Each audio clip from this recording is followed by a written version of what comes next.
Installment of Pirates of the Caribbean series is out, and as expected, making a lot of money. As for its lead star, Johhny Depp, the actor reportedly finds himself in a financial mess, which is shocking. Lawsuits are taking place with his former business managers who say the actor is living a $2 million a month lifestyle. 14 houses and $30,000 a month on wine were part of the expenses. Now, you may not fall into that extravagant category, but if you're having your own problems, our guests from Ashton & Associates, a leader of financial professionals, they can help you. Eric Nimmer and Taylor Kemp, they are both financial advisors with Ashton & Associates. Great having you. Yeah, it's great to be here.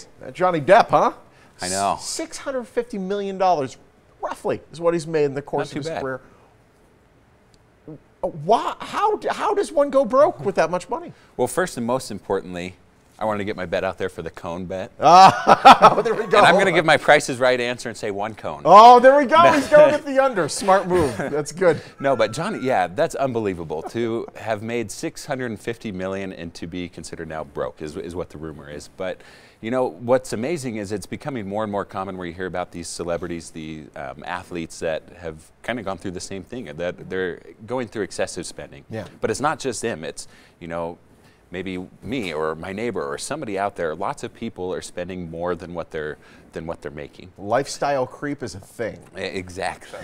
So the lesson here is there's how much you can spend, and there's how much you should spend. You should spend. Exactly. How do you differentiate? I mean, there are people, you know, because they can spend their entire paycheck each month. They do spend their entire paycheck each month. But if you're trying to set yourself up for a successful retirement, you know, by the age of 60 or 65, what you should be doing is trying to put away about 10 to 15% of that income each month. We know that can be hard for a few families, but what you should maybe start with is just 1 to 2% each month and then trying to grow it from there. But as long as you're starting and a plan to start that saving for retirement. See, here's the sad part of this whole thing. Is Johhny Depp, you know, I'm not playing little violins for him because he'll make one more Pirates of the Caribbean movie and he'll be totally fine for life. Yep.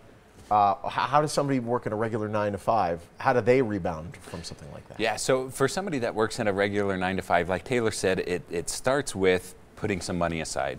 Far too often we see people say, you know, if it comes into my account, I'm going to spend it. Yeah. And so recommending putting some money aside into a 401k, an IRA, a Roth IRA, starting that Have on it the front avoid even going into the account. Avoid going in, so it's that untouchable money where you're not thinking, oh, if I can spend a little bit more because I see a little bit more on my bank accounts. It's that untouchable money.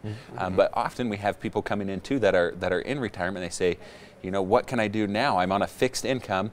How am I able to kind of catch up a little bit there? And it was interesting. We did a couple educational workshops the other night where we were talking about this specifically. We were talking about two different couples. Both of them had the same income, $60,000 of annual income. Wow. But we were talking about how the taxes, your investments affect your taxes in retirement. Yeah. And these two people that were both making $60,000, one couple was paying almost 10% more in taxes. And when you think about that, you think, well, $60,000, if this other person's also making $60,000, we should be paying the exact same amount in taxes, and that's not the case. Because our tax system's really, really simple. Yeah, it's so simple that but we know that it's not simple, and that the investments that you have, how you're making that money can truly affect your taxes.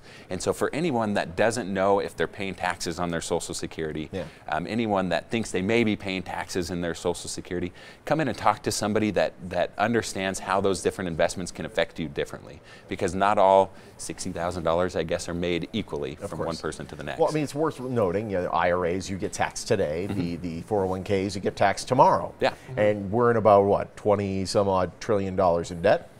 And you know that chicken's going to come to roost one day, and taxes very likely go up. And when that does happen, you're going to be paying a huge rate on that 401k. Yeah. So you have to diversify. This is why you guys are here. Yep, exactly. If people want to get in touch with you, they can, and you can kind of clear the air for them, right? Absolutely. For sure.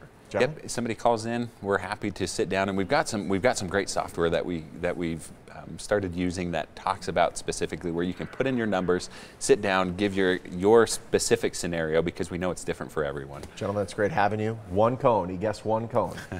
Odds are very good for him. Hey, if you'd like to talk to a team of seasoned financial advisors, you can set up a private consultation with our guests. It's complimentary for our viewers. They can take a look at all your assets and your goals as you near retirement, or if you're retired already, they'll figure out what's right for you tax-wise, the whole 9 yards. They'll develop a customized financial plan for you that can help you get through retirement without running out of money. Ashton and Associates, they're on St. Rose in Henderson near the 215. They're a proud sponsor of the Morning Blend. Their contact information right there on your screen.